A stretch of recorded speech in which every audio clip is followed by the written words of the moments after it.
You're good. Yeah. The one night stand. It's funny, they call it the one night stand because, it's supposed to take place in just one night, Then just afterwards you can rid yourself of the experience altogether, like it never even happened, You think, okay, I can do that. It's over, it's done with, just a little bit of sex, no big deal, it'll be fine. But see, what kills me though is what happens after the one night stand. I mean, it doesn't stop there, no. I transitioned to another phase called the 14 days sit down and hate yourself. Whether you have a soul or not. We start to feel really gross afterward, at least I do. I don't know about you guys. I feel disgusting. Girls are usually more vocal about it. Guys will try to play it off like it doesn't bother us when it really does, We're so ashamed we try to ignore it. It's hard to, though, because every time we look in the mirror, even our reflection refuses to make eye contact with us. It's so condescending, Like suddenly he's like the biggest dick of all time. He's like, he gives you one of these looks, I bet you don't even remember her name. You make me sick. Walk away. Walk away from me. I can't go anywhere. You can't. Walk away. I am. But, no, seriously, it's really gross. I mean, think about it. The one night stand. I remember one night stands. Yeah, just gross. I'm thinking about this joke too much. I'm a virgin. No.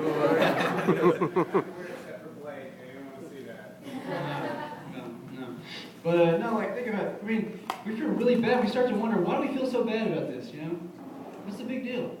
It drives you nuts. Like, just a little bit of sex, right?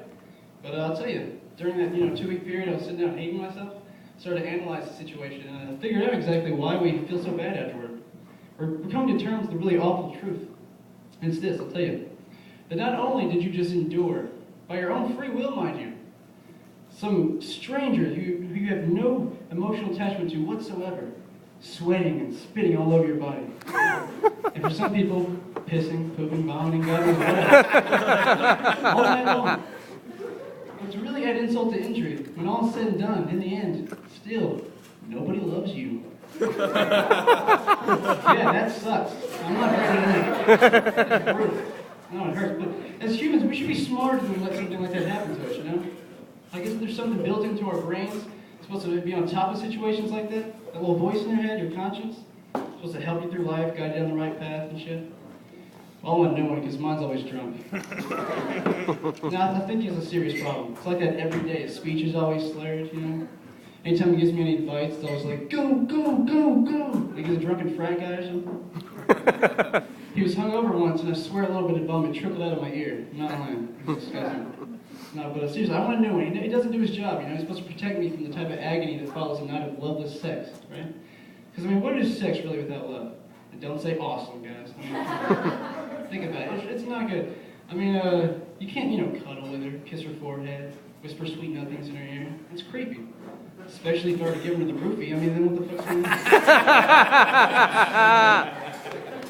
It's almost worse than being alone, really, if you think about it. Because at least, when I masturbate, I can tell myself how special I am in myself. How much I love me. How happy I am to have me in my life. I thought about dating myself once. Being in a relationship with myself. And, why not? Awesome. We're perfect for each other. You can't fight with somebody who loves all the same shit you do. Same movies, same restaurants. For Christmas, I buy myself stuff and not feel guilty about it. But of course, I'd have to make it Facebook official, right? Let's see how that would play out. Billy Leishman is now in a relationship. And it's complicated. See, one thing I don't get about Facebook is whenever somebody changes their relationship status, you're actually given the ability to publicly interact with it, right? Like you have two options. One of them, you can comment on it, which is of course the stupidest thing in the world, honestly. Why would I give a crap at that one guy I met that one time at that one party? I was there like 2 years ago. Has to say about my love life. We're not really friends. We're not. I know it says we are, but we aren't. In fact, we're so unfriends, Facebook keeps asking if I want to reconnect with them. Even Facebook can tell the friendship is baloney. Give me a break. I don't care what he thinks about anything. I just need to delete him. But, anyway, so then you have the second option. Right below that, there's a button that says like. You click on it, a little thumbs up appears, right? That's something I think should only be available when somebody gets into a relationship. Not so much when somebody just got dumped. Makes me laugh every time I see something like, Brittany is now single. Right below that, David likes this. Really, David? You can see me on his computer. Pretty single. Would be a clever way of letting her know I'm interested. Duh, David. Like that shit. You know. What I think Facebook should do though is create relationship statuses that are a lot more specific. You know, really detailed information stuff I really want to know. Like, I would just love if one day I get online and see an update that says something like, Jason Smith is engaged to Zoe Wright. But little does he know, Zoe's a big fat whore and is cheating on him with Bobby Lieberstein. Bobby likes this, by the way.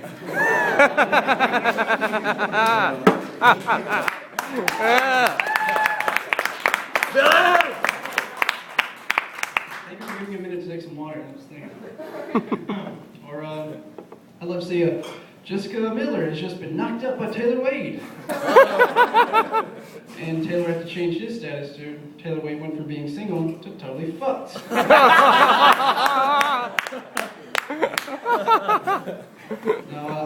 that last joke was actually about a friend of mine named Taylor. He just had a baby girl recently. Yeah, she's beautiful. You know. The type of beautiful that cries for 24 hours for no reason at all. That type of beautiful. I don't know if you've seen. No, I love babies though. Babies are cool. What I don't love are babies' moms. Alright? They always want to talk for the baby using that annoying baby voice, you know? So what's fun for me is whenever I meet a new baby for the first time, I always look down at him and say, "Well, hello there, little guy. What's your name?" And just like every mother, she'll respond in a baby voice, something like, "Say my name is Landon." Get really serious and glare at her. "I asked him, bitch."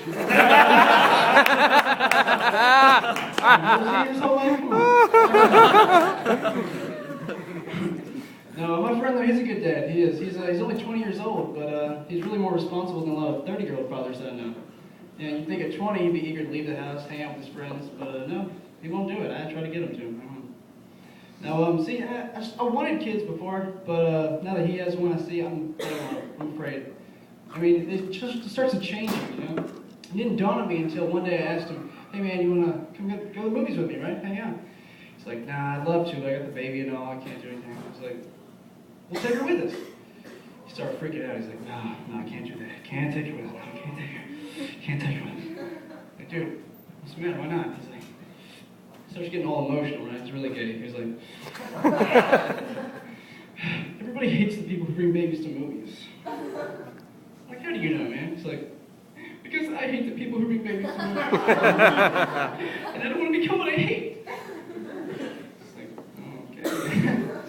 I started feeling bad for him, you know, he was like crying about it. He believed that if he brought the baby to the movie, and for some reason she started crying, everybody in the theater was just going to hate his guts, you know?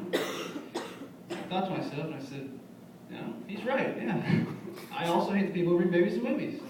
We all do, don't we? Can't lie. Fuck them. I mean, these absolute strangers we can't even see, we hate. Even people who have babies of their own when they should be sympathetic and understanding, even they hate those people. You know, I'm serious. I'll give you an example of a movie baby hating incident I once experienced. Yeah, a movie baby hating incident. It's a real thing. Look it up. Now, this other friend and I, we decided we're going to go see the new Friday the 13th remake that came out recently. And I was really excited because I love those old 80s killer movies, you know, and Jason was my favorite. If you've never seen the premise is, this little kid, he's going to camp, and, you know, the counselor's off fucking somewhere, so he's down to the lake, and he starts drowning, but no one's around to save him. So he dies. And years later, this mysterious person in a hockey mask shows up, takes revenge on the counselors, right?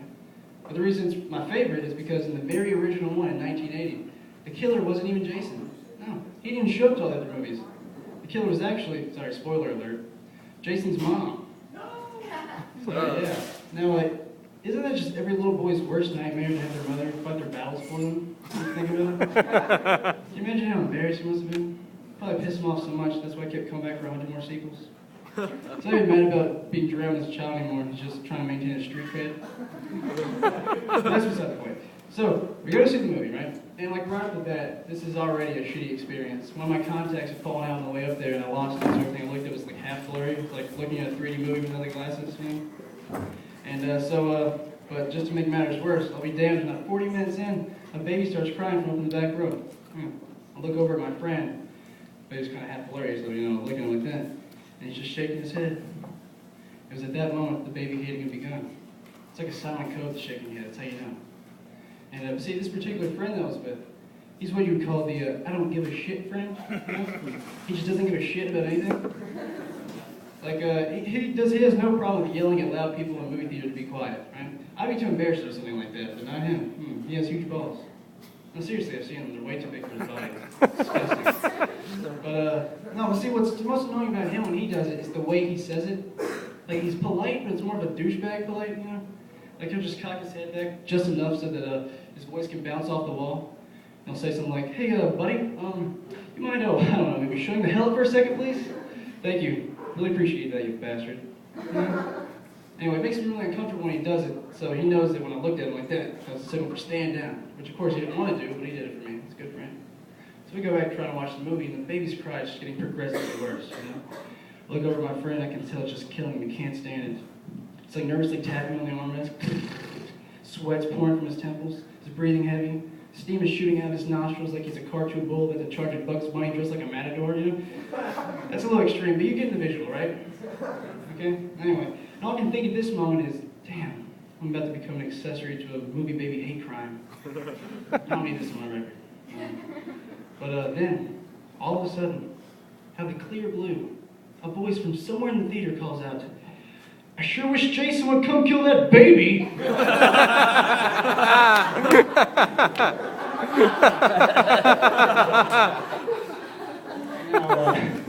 I don't know if you've ever actually experienced the emotion flabbergasted before, but let me tell you, it does not feel good. And I was very flabbergasted. I look over at my friend, and from the way he's looking at me, I could tell he was very flabbergasted himself, because once you've experienced it, you have the ability to identify in others, you see. And to be the expert I now was, I'd say he was about a level 8 flabbergasted. I don't know, what was surprising to me, you know, but he leans in real close and he whispers, this is all your fault. You didn't let me do what I wanted to do. It's like, oh, fucking great. Thanks a lot. Now I feel guilty. But, moral of that story, just let your douchebag friend do his thing, okay? Because chances are somebody else's douchebag friend is going to be way meaner than your douchebag friend. And you want to be part of that. You know. Alright, that's all I have for you today. Thank you very much.